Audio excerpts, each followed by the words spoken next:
Some people have been bullied. Some people are just stressed out. Some people are insecure. Some people are fat and overweight. I call myself fat because I was fat. And people don't want to do that. They want to say, oh, don't call yourself fat. Don't call yourself dumb. If you're not real and raw with who the f you are, nothing's going to change. And in this nice new world that we live in, we want to hear, you're just a little big. No, man, you might be fat.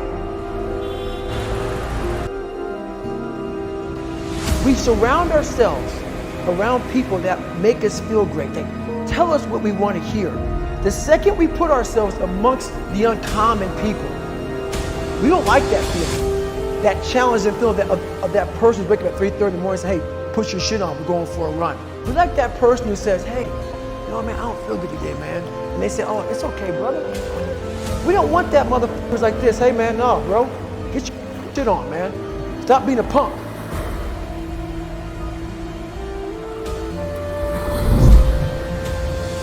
This is all about the quitting mind. So what's the quitting mind? So let's say it's day one of a job interview. We all know what it feels like. You have your clothes laid out. You got your food ready to go in the morning. You've been preparing for weeks and weeks and weeks. You show up and you bring your best self. You get the job. Merry Christmas. All right. After a couple months, you start showing up to work a little later. You don't look as good. Your clothes aren't laid out. Your breakfast isn't ready. Your mind's getting softer. You do that everything in life. When New Year's comes up, guess what? You don't have a quitting mind. Repetition every day. Stay hard. I believe that most human beings are only living at about 40% of the capability. The mind has a governor, like a car. If you're driving a car and the car has a governor on it, the car may say 130 miles an hour, but the governor said 91. The car wants to go. The car wants to go, but that factory said, we're not going past 91.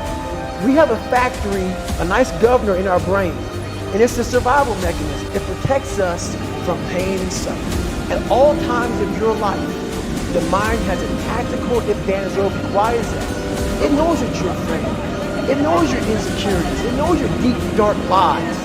And it starts to push you away from that. It pushes you in a direction that is comfortable.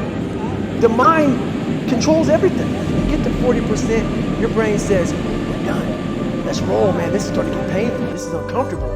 So you sit down.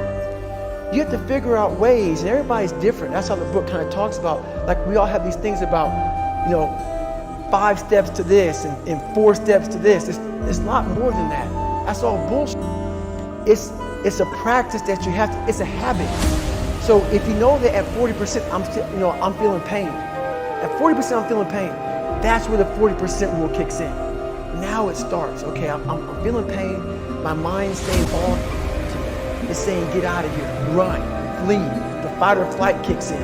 Okay, we're done. We're not good enough. It starts telling you all these things. You start to believe it because the mind controls all. This is the time where you have to gain control back of your mind. It's okay. Let me see if I can go 45%. And once you start giving yourself more and more hope and start realizing, okay, the mind starts to be, okay, what are you doing? We're supposed to be going right and you're going left. You start then controlling your mind. Start finding more in yourself. And then it goes from 40% to a lot further than that. But that's the start of it though. Get to the spot where your mind is saying stop. Wherever that is, you gotta get there first. And then that's when that starts to work. You gotta control yourself in that way. Well, it's that time of year again, we start to feel real happy. Why? Because we're not going to work. If you believe in Santa Claus and you celebrate Christmas, you're looking forward to Santa Claus coming to Virginia, giving you some presents. It's a real good time of year. So in that good time of year, we start to feel real good about ourselves. We start to feel great. So we start making promises to ourselves about, hey, I'm going to lose some weight. I'm going to do better in school. I'm going to be better here, be better there. But guess what happens? The real Merry Christmas happens when all of that noise is gone. It's quiet. And it's you against you. And now all those endorphins are gone. And the promise you made by getting up early and getting after it to go lose weight and study harder, guess what? It's a lot harder now.